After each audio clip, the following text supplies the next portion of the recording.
Hello, everyone, and welcome back to the Innovation Room podcast. I'm Rhianon Huff, and I'm here with my co-host, Tori, Homann. And today we are talking all about facility maintenance and branding. Yeah, this is an exciting one, y'all, because it's a two-part episode. So today in part one, we are talking all about how can FM companies, facility maintenance companies, just really lean into branding best practices. B2B branding is pretty challenging, especially when you are service focused.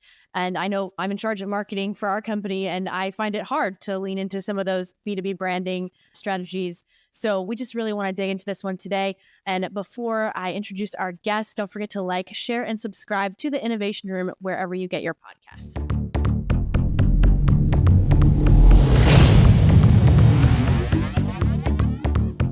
Y'all, we are so excited to welcome two such fabulous guests to our podcast this week. We have Rebecca Handfield, the Vice President of PR and Marketing, and Kirsten Sokolowski, the Senior Brand Strategist from Brainbox AI. So these are really smart ladies who are with us today. And Brainbox AI is a Canada-based company, and they work to harness the power of AI to help businesses run their HVAC systems more sustainably, for purposes of lowering carbon emissions and reducing energy consumption. So Rebecca is the VP of Marketing and PR at Brainbox AI, and she leads initiatives there that integrate cutting-edge AI technologies with sustainable practices in real estate. And her branding prowess has played a really key role in positioning her company at the forefront of the green building and clean tech revolution. And Kirsten is a writer, editor, and brand specialist with over 15 years of industry experience. And she leverages her expertise at Brainbox AI in content strategy and copywriting to enhance brand communications. She's really passionate about tech and sustainability and where they intersect, and especially is interested in the real estate sector. So ladies, we're so excited to have you with us today. I want to hear from each of you about your career trajectories thus far. So Rebecca, tell me how you've arrived at Brainbox AI. Well, first of all, thank you so much for having us, Reed, Tori. We're so happy to be here. We also think you are fabulously important women, and we're very happy to have been invited.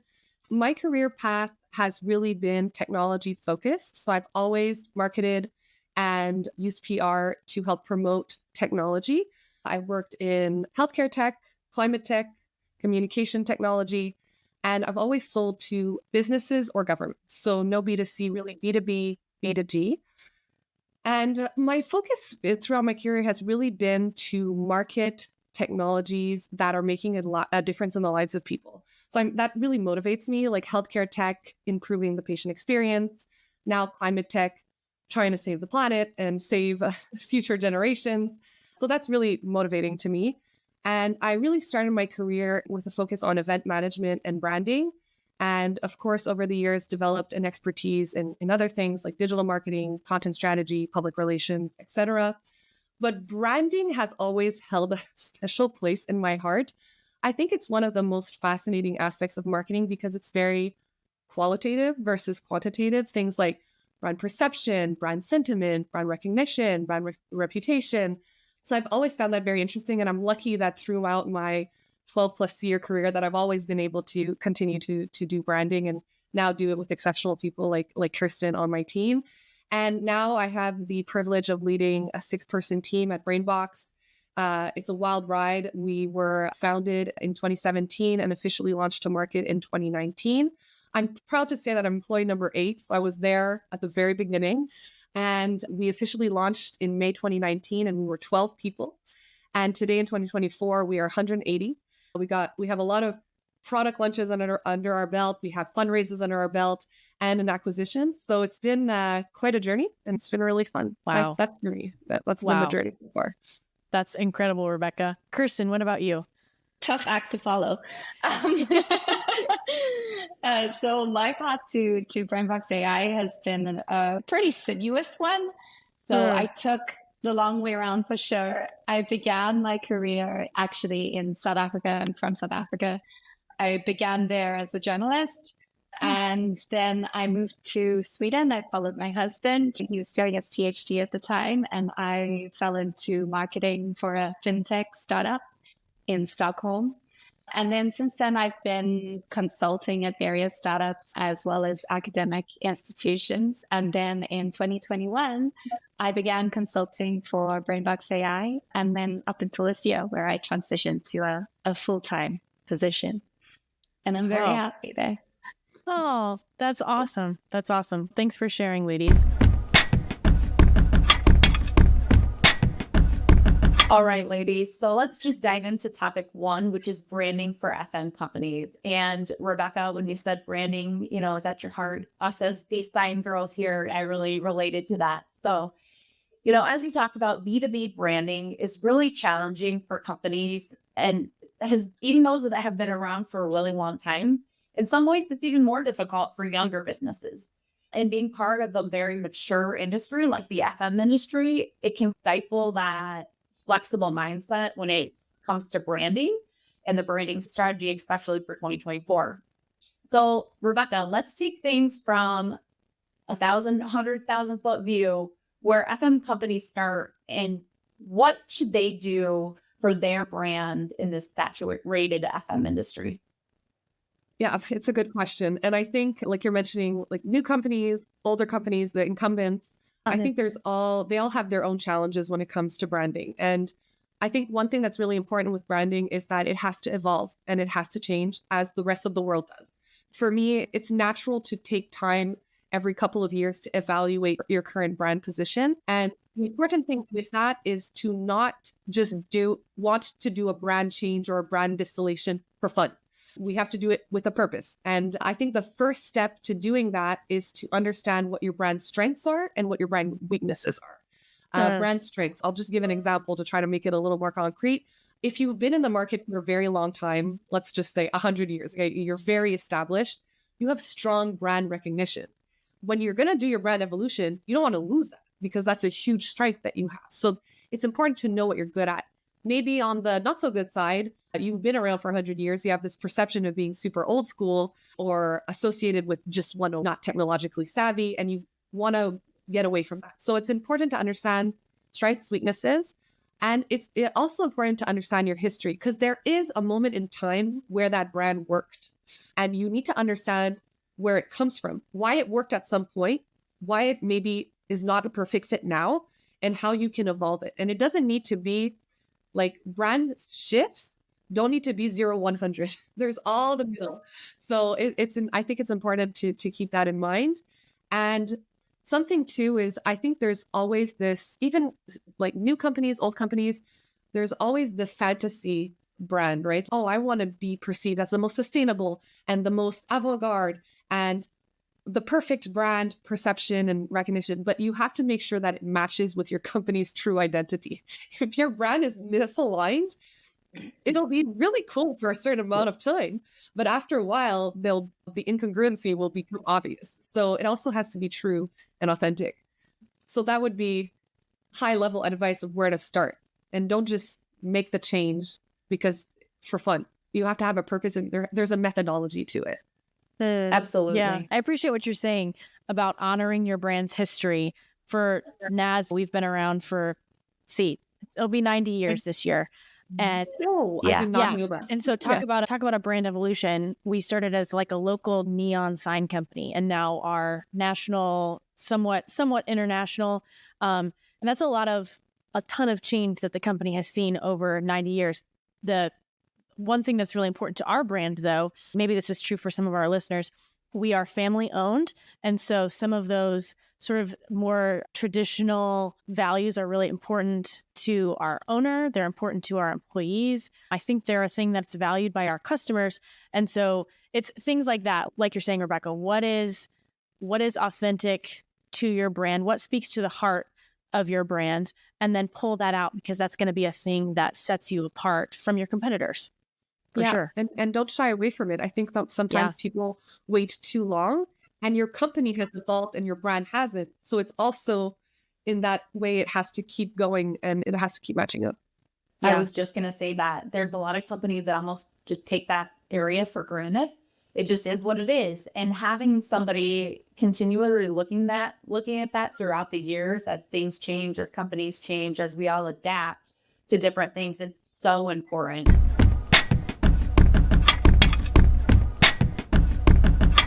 So, Kirsten, where should FM companies start when it comes to distilling their brand in this saturated FM industry?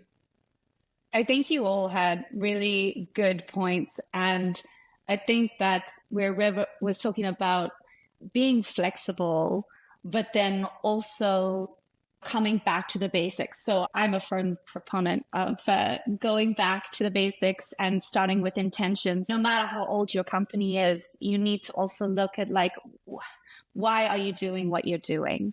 And what are you doing? Why are you doing what you're doing? For whom? And then it's much easier once you have that solid conviction. It's much easier to navigate a more saturated market. For an FM company, what are you doing? Maybe you're making facilities safer. You're making them more efficient. You're making them more comfortable. And who are you doing that for? Are you doing it for building owners, for organizations, for the occupants? And once you have that down, then you can ask yourself, now why? Why am I doing this? Is it just about money? Is it about making buildings more sustainable? Is it about making buildings more technologically advanced and future-proof? Not just for current occupants, but for future occupants too. Is longevity important to you? Really distilling what your core values are and reiterating them. Did you ask me a question about value prop as well? Well, when it comes to identifying your unique value proposition is what we threw out there. What I was just hearing as you were talking is just what message exactly are you trying to get across to everybody else as a company? What are you trying to say to everybody else? And it's so broad, but it is so hard to kind of encompass that in your brand and be able to recognize that when we look at that company brand, when we look at that, we automatically think what? And to put that in people's mind is so difficult. Any other unique value proposition there? Well, it's not just for other people. It's, I suppose, also for your employees, right? Your employees also need to understand why they're showing up every day and whether their personal values also are reflected in the company. And I think that's where authenticity comes in as well. Having that from all of your employees as well as the overall organization, and then it's better transmuted to your clients. And then if you're talking about where you stand out from other people, your value proposition, I think articulating that is very fundamental. I'd say that you really need to understand what you're bringing to the table that your competitors don't or can't. And I think Rib is going to laugh at me for this because I am a big nerd. But the first step would be to research. You need a firm understanding of your market, right? So you need to know who your competitors are. You need to know who your potential clients are. You need to know what their needs are.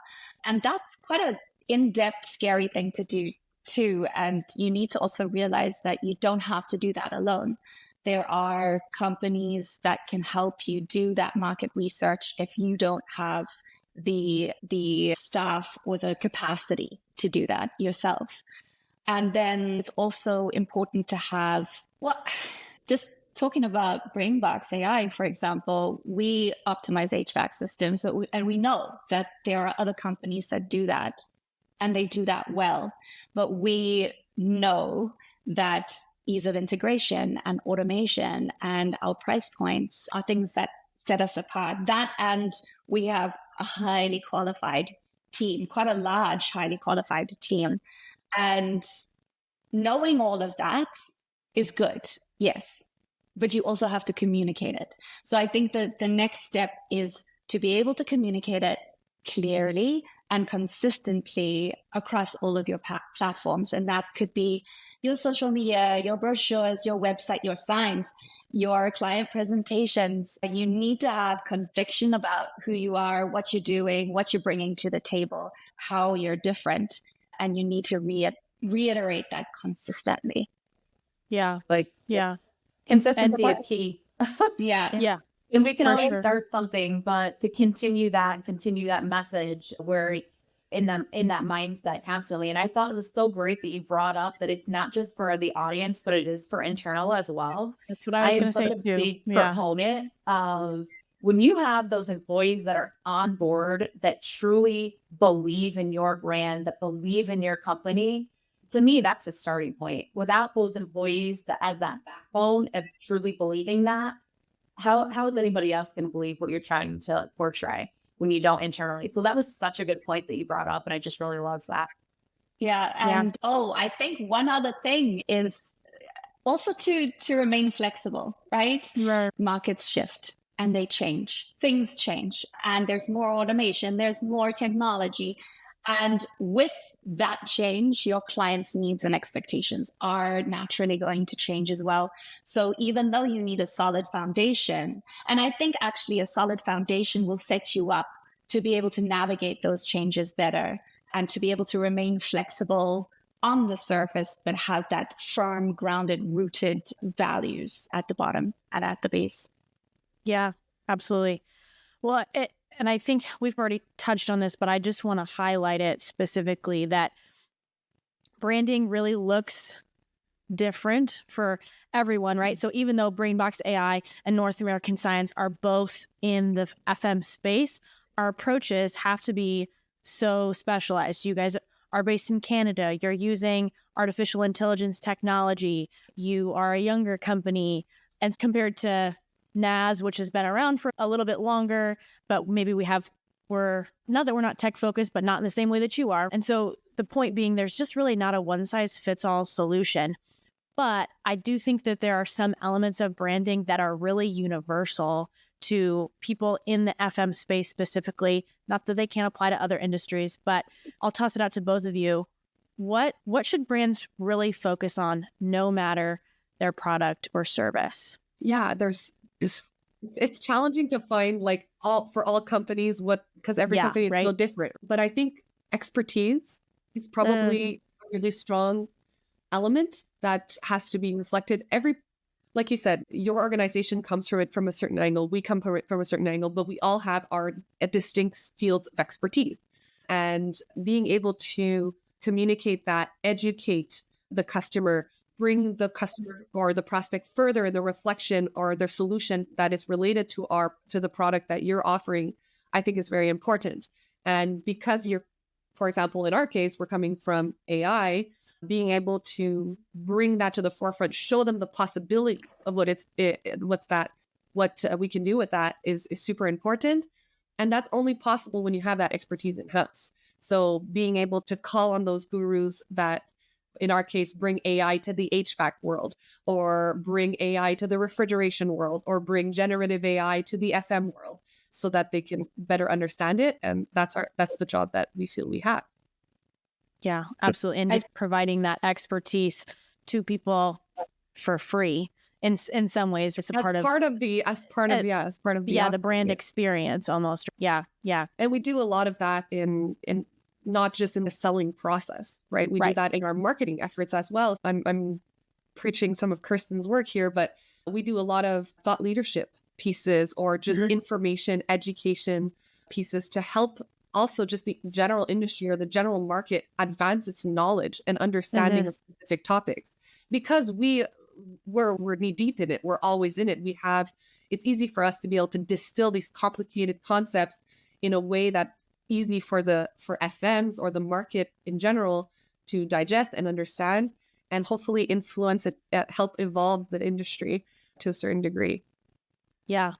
I really appreciate that perspective of it is about the money, because it's always about the money, but also how do we really add value? How do we make someone's experience with our brand or just with the industry in general really meaningful? And thought leadership content is a great way. And there's always profitability, right? But in our case, we always have the ulterior motive of saving the planet, right? There are also bigger more meta. Company survival is essential, and we want to be successful, but we also have our mission statement is to save the planet with AI, is to also be able to, even if it's not our AI technology, if it's a less superior one that is adopted, there is still progress in the right direction with regards to our ultimate mission, which is to help future generations still have green grass and clean air.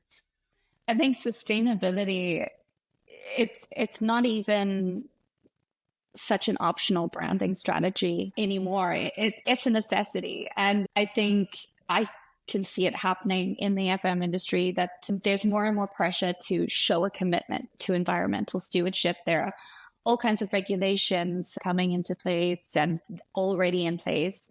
And so there is a pressure to show that you are adopting energy efficient practices, that you use sustainable materials, that you have waste reduction strategies, and it's not just about branding. It's about the way that life is now and how we all need to move forward and move towards a greener future. And that's just about future proofing your business as well.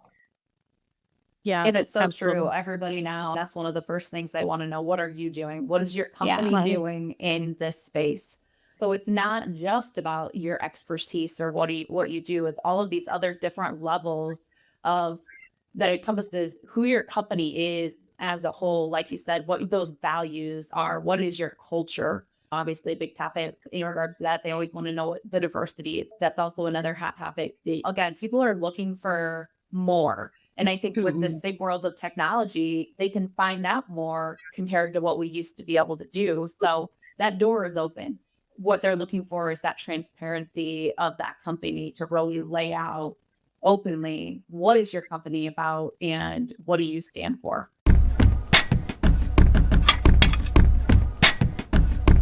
So then to flip things around a little bit, what should FM companies absolutely avoid when they're thinking about branding? This is the pit that you don't want to fall into. Interesting question. I think, Kirsten, I'm sure you have thoughts as well, but maybe my first instinct is to say, don't do anything that's not authentic to who you are. That I know it's 101. Probably we've heard this many times.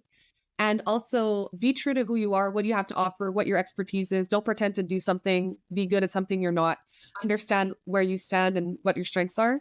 And then also understand how your product fits with the market. So product market fit, right? When you're messaging, you're not just messaging to say whatever you feel like, right? It has to, your brand, your perception has to also respond with a need that exists in the market. This is, again, to have a successful company, you need to be able to have a product that fits with the need that's out there. So I think avoid being blind to the needs of the market, the evolution of the market. Don't try to ignore AI. Don't try to ignore sustainability. Your brand has to evolve. You have to be aware of trends. You have to be aware of where the market is going. And you don't need to follow it to the exact T, but you should keep that in mind in your strategy, in your brand strategy as you move forward and your corporate strategy as a whole. If not, you'll probably fall in a crack at some point or you'll be seriously disadvantaged. Yeah. So I'm curious as far as, because I would totally agree, sustainability is critical in pretty much every industry. It doesn't matter who you are, what you do, that has to be a thing that your company is focused on. I do think, though, for companies that have been around for who've been around for longer and are a bit change averse, and maybe they haven't quite gotten to the sustainability piece of things yet, how should brands navigate that, right? Because Rebecca, you're right. We don't want to be inauthentic to who we are as a brand. So if sustainability is not a value for us, what do we do? So my first reaction is to say that it will come to you through your clients. So if I'm thinking of FMs as an example, and let's say you're working with a big real estate company, these real estate companies now have legislation they have to follow. If they're a publicly traded company, they have commitments that they've made to be net zero by 2040. If they're in New York, they have local law 97 that will start fining them if their buildings are too brown or too dirty and not green enough. I think your customer, if you listen to your market, they will lead you in the right direction by default, because they will start asking questions like, oh, I heard that this fan or this piece of equipment is much more sustainable than what we have right now. Can you tell me more about it? I've heard that we can avoid a retrofit and use a technology like AI to help with our energy optimization. So the market will, I think, even if you're avoiding it or it's not instinctive to you, will come to you with the need. you have to be ready to respond to that in an intelligent fashion. So there is a degree of preparation that's required. If you don't get on board, it'll be very clear with the client conversations that you're having that you're not on the They'll right lane. bypass you because somebody else is on board. Somebody else is already on that train, already going forward. If you're not ready to answer those questions and not following those trends and don't have that, That's not the best case scenario. The best case scenario is if you're an FM, you come to your client, you're like, I heard legislation is coming and I would like to propose this because I understand it and I know where you're going. So that's the best case scenario. It's a precipitation of needs. Yeah. Yes, absolutely. Yeah. Kirsten, do you have thoughts on that? Kind of branding pitfalls to avoid?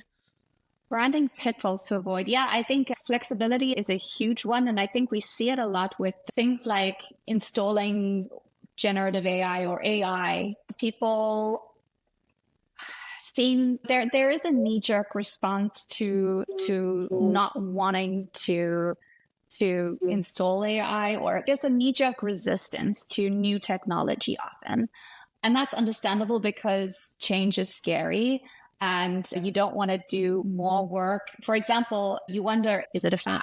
Do I just wait for the next thing and do that?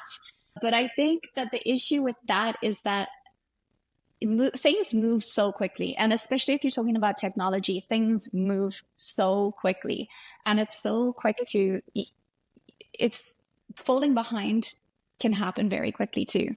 If you look at at companies like Blockbuster, for instance, they held on to VCRs and DVDs and their storefronts for so long.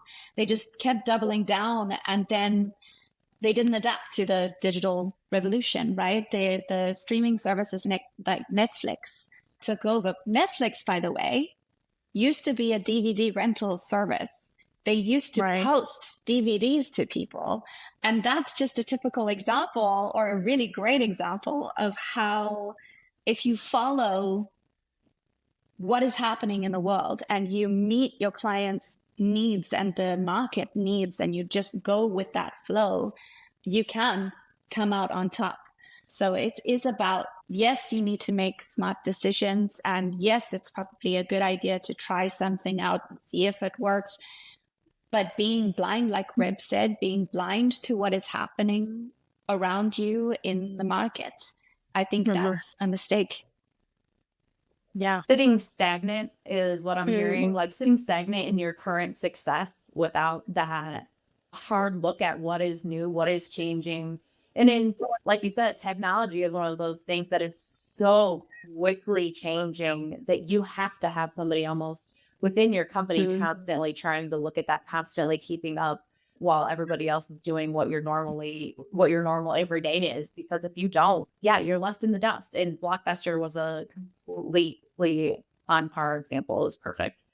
So you don't want to be Blockbuster. Don't be Blockbuster. Avoid at all costs. Hashtag don't be Blockbuster. Yeah. I think also the moral of the story is technology, and specifically AI, it's here. We interact with it every day, whether we know we're doing it or not. We use it to unlock our phones. We use it to do our banking, deposit checks. Whether you like it or not, it's here. And generative AI, in my opinion, will be like that too. Soon we won't be noticing it. We won't even be talking about it anymore. It's going to be here.